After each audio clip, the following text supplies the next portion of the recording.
हम सब जानते हैं कि दिन में 24 घंटे होते हैं और हर घंटे में 60 मिनट। ये बात इतनी आम है कि हम शायद ही कभी इस पर सोचते हैं। पर क्या कभी ये ख्याल आया कि ये नंबर 24 और 60 ही क्यों, 10 या 100 क्यों नहीं?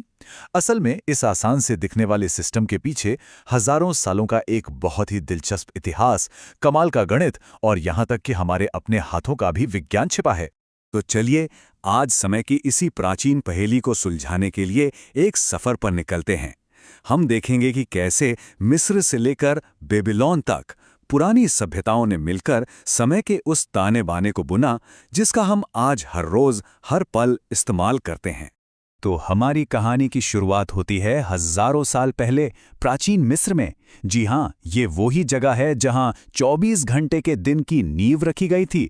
एक ऐसा आइडिया जो आज हमारी पूरी जिंदगी को चलाता है। अब सोचने वाली बात है, मिस्र के लोगों ने बेस 12 सिस्टम यानी 12 को आधार मानने वाली गिनती क्यों चुनी? इसकी वजह बहुत ही मजेदार और सिंपल है। ये कोई मुश्किल मैथ नहीं था, बल्कि एक ऐसा टूल था जो हर किसी के पास था, उनका अपना हाथ। वो अपने अंगूठे का इस्तेमाल करके बाकी 4 उंगलियों के 3-3 हिस्सों या पोरों को गिनते थे और ऐसे करके वो बड़ी आसानी से 12 तक गिन लेते थे। गिनती के इसी आसान तरीके ने उन्हें समय को बांटने का एक कुदरती रास्ता दिखाया। उन्होंने दिन के उजाले को 12 हिस्सों में बांट दिया और रात के अंधेरे को भी 12 हिस्सों में। दिन में वो धूप घड़ियों से परछाई को देखते थे और रात में तारों की चाल से हिसाब लगाते थे। और इन्हीं 12 और 12 के हिस्सों ने मिलकर हमारे आज के 24 घंटे के दिन को जन्म दिया। लेकिन रुकिए, कहानी में एक बहुत दिलचस्प मोड़ है। मिस्र के ये शुरुआती घंटे आज के जैसे फिक्स नहीं थे, वो मौसमी हुआ करते थे। मतलब गर्मियों में जब दिन लंबे होते थे तो उनका दिन का हर घंटा भी लंबा हो जाता था, और वहीं सर्दियों में जब दिन छोटे तो घंटे भी भाई सिकुड़कर छोटे हो जाते थे। इसका सीधा सा मतलब ये था कि गर्मी का 1 घंटा सर्दी के 1 घंटे से काफी लंबा होता था। आज के जमाने में ये सोचना कितना अजीब लगता है ना? हमारे लिए तो 1 घंटा मतलब 1 घंटा होता है, चाहे कोई भी मौसम हो। चलिए अब मिस्र से आगे बढ़ते हैं और अपनी कहानी को ले चलते हैं बेबीलोन। ये वो जगह है जहां से हमारी कहानी में 60 और 360 जैसे जादुई नंबर शामिल होते हैं, जो समय की परिभाषा को हमेशा के लिए बदलने वाले थे। तो देखिए, मिस्र ने हमें 24 घंटे का एक ढांचा दे दिया, लेकिन उन घंटों को और छोटे हिस्सों में कैसे बांटा जाए, इसका श्रेय बेबीलोन की सभ्यता को जाता है। उन्होंने ही 60 के नंबर का इस्तेमाल करके मिनट और सेकंड की नींव रखी थी। तो सवाल फिर वही है, आखिर 60 ही क्यों, 50 या 100 क्यों नहीं? जवाब छिपा है शुद्ध गणित में। 60 एक बहुत ही खास नंबर है। इसे हाईली कंपोजिट नंबर कहते हैं। मतलब इसे 1, 2, 3, 4, 5, 6, 10, 12, 15, 20 और 30 जैसे कई नंबरों से पूरा पूरा भाग किया जा सकता है।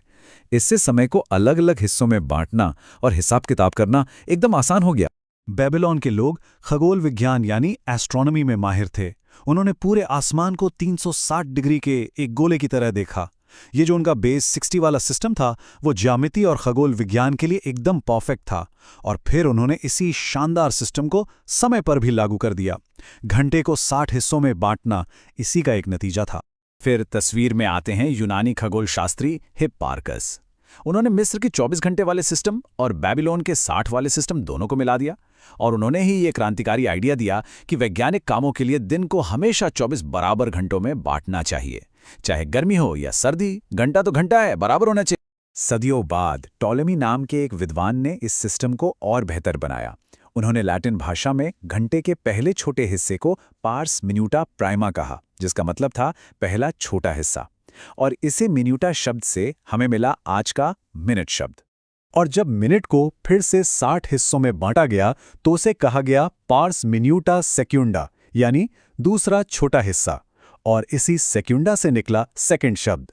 लेकिन एक बात याद रखने वाली है, उस वक्त तक ये मिनट और सेकंड सिर्फ कागज पर थे। इन्हें नापने का कोई तरीका नहीं था। ये मिनट और सेकंड के ख्याल सदियों तक बस किताबों में ही बंद रहे। इन्हें हकीकत की दुनिया में लाने के लिए एक बहुत बड़ी तकनीकी क्रांति का इंतजार करना पड़ा। एक ऐसी क्रांति जिसने सेकंड को सिर्फ एक सोच से निकालकर एक मापने लायक चीज बना दिया। और यह बड़ा बदलाव आया 17वीं सदी में। साल 1656 में क्रिश्चियन ह्यूजेन्स ने पेंडुलम घड़ी का आविष्कार किया, जो एक असली गेम चेंजर साबित हुई। पेंडुलम की एक जैसी नियमित गति ने पहली बार सेकंड को एक ठोस, सटीक और मापने लायक इकाई बना दिया। अब समय को सच में देखा और नापा जा सकता था। लेकिन इंसान की सटीकता की खोज भला कहाँ रुकने वाली थी? पेंडुलम भी पूरी तरह से सटीक नहीं था। समय को और भी ज्यादा और भी सटीक नापने की इस चाहत ने हमें आसमान से नजरें हटाकर परमाणुओं की छोटी सी दुनिया में झांकने पर मजबूर कर दिया।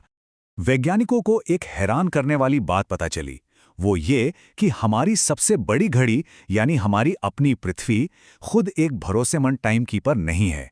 इसके घूमने की रफ्तार असल में एक जैसी नहीं रहती और ये समय के साथ थोड़ी धीमी भी हो रही है। आज के विज्ञान और टेक्नोलॉजी के लिए हमें इससे कहीं ज्यादा भरोसेमंद मानक की जरूरत थी। तो साल 1967 में समय की परिभाषा को हमेशा के लिए बदल दिया गया। एक सेकंड को अब सीजियम 133 परमाणु के कंपन से जोड़ दिया गया, जो कभी नहीं बदलता। आज एक सेकंड का मतलब है वो समय जिसमें एक सीजियम परमाणु 9 अरब 19 करोड़ से भी ज्यादा बार कंपन करता है। ये एक ऐसा मानक है जो एकदम अटल है।